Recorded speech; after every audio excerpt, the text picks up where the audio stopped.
Black and white thinking isn't clarity. It's the fear of the in-between. I always see things in black and white. It was either a success or a failure, good or bad, helpful or toxic. There was no in-between. That is black and white thinking, and it quietly ran my entire life. But that was until I realized that life is not binary. It is not ones and zeros. It is not shade and light.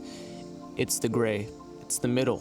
It's the line in between. And that balance has been difficult for me to find in my life, because I believe that black and white thinking is some sort of coping mechanism to a harsh reality. It can look like either seeing yourself as the most productive person in the world or the most lazy person in the world. Either as someone that is amazing or someone that is toxic. Either you're healing or you're falling apart. And I want to talk about how this mindset can manifest its way through relationships and opportunities and just things around you. This has taken up a lot of my life. I think we think this way because it gives us a sense of safety, control, and some level of certainty. And especially if you've dealt with certain sort of traumas in your life or lots of pain and healing, the extremes feel so much clearer. It's almost as if your mind is either an on and off switch. I'm trying my best not to see it as something as a personality trait, but something as just a response. Today I am wearing no other than black and white just for this video, just for you guys. Sometimes I could see a friend as the most amazing person in the world, and then they do one thing and then I automatically like switch it as something else and like, oh my gosh, they're toxic. Why am I even friends with them? I'm completely wasting my time. And the automatic assumptions that it makes is extremely, extremely detrimental to any relationship, friendship, creativity idea that I have, if that makes sense. Because it assumes the worst and then it assumes the best, when really the reality is just in the middle. And toxic thoughts don't have to be bad thoughts. It can be too good of someone or something. That can be a toxic thought within itself. It's setting the standard that is completely untrue. And sometimes it can affect your mood, where you notice a small, minuscule, atomic level of goodness in your life and you upscale it, which is great, but the same thing can happen vice versa. And I felt like I was soaking everything up around me.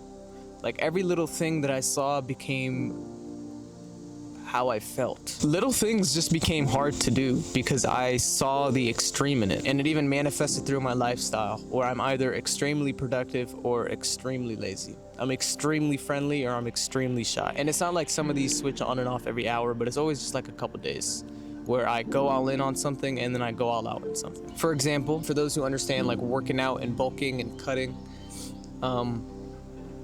during the winter time, I wanted to just bulk and not work out because I felt like my brain couldn't do two things at the same time, when really you can, but my brain just couldn't do that.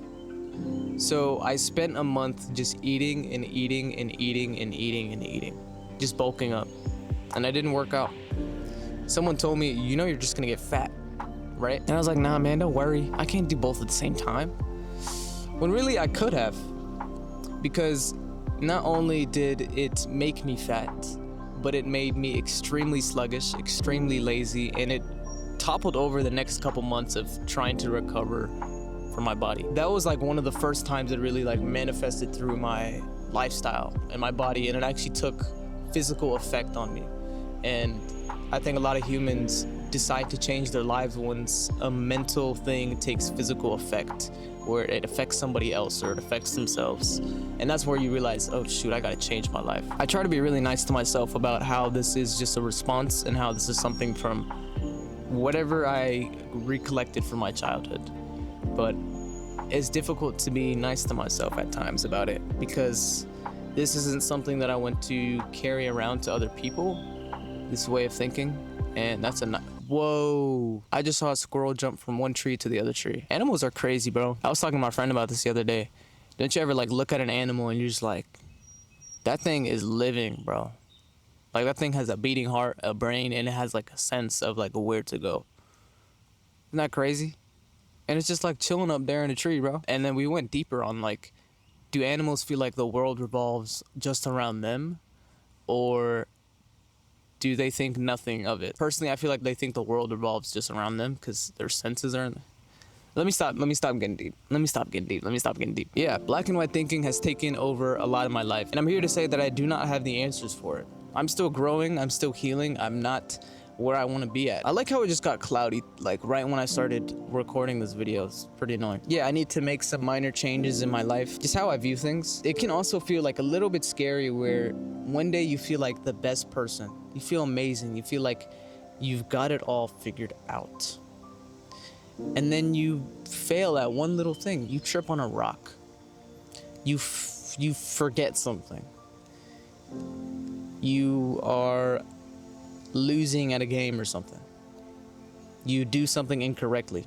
You embarrass yourself. And then all of a sudden, you feel like the worst person in the world. You feel like you are not worthy of anything. And that's a scary place to be in, where minuscule things are upscale. I don't want it to control my life, and I don't want it to control yours. This is something I have tried to learn how to work through. It's good that I'm aware of the situation, and that when I do notice minuscule things, I don't let it control me. But at times, it has its moments. I in turn work the opposite way.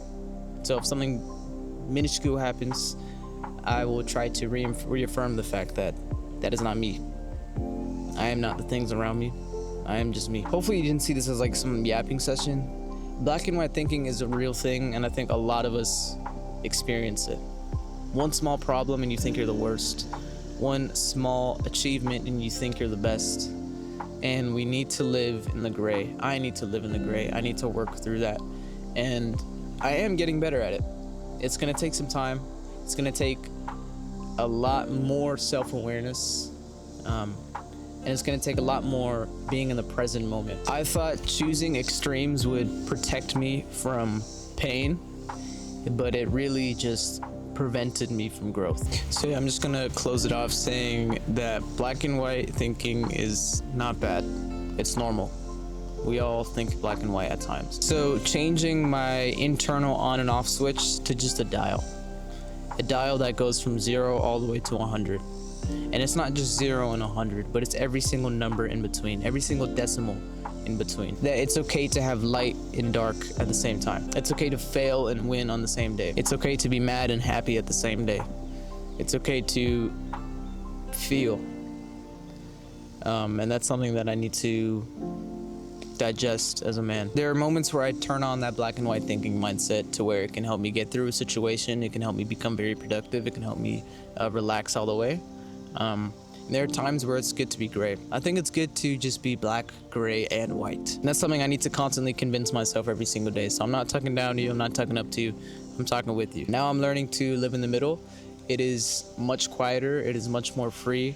It's difficult, but it is something that will take me a little while to learn how to sit in and fully experience. So at first I was gonna say the truth is not just in the black and white, it's in the in-between. But I think the truth is in all of them. The truth is in the black and white, and it's in the in-between. It's everywhere. And it's your duty to know when to dial it. This is Philemon signing off. I'm gonna catch you.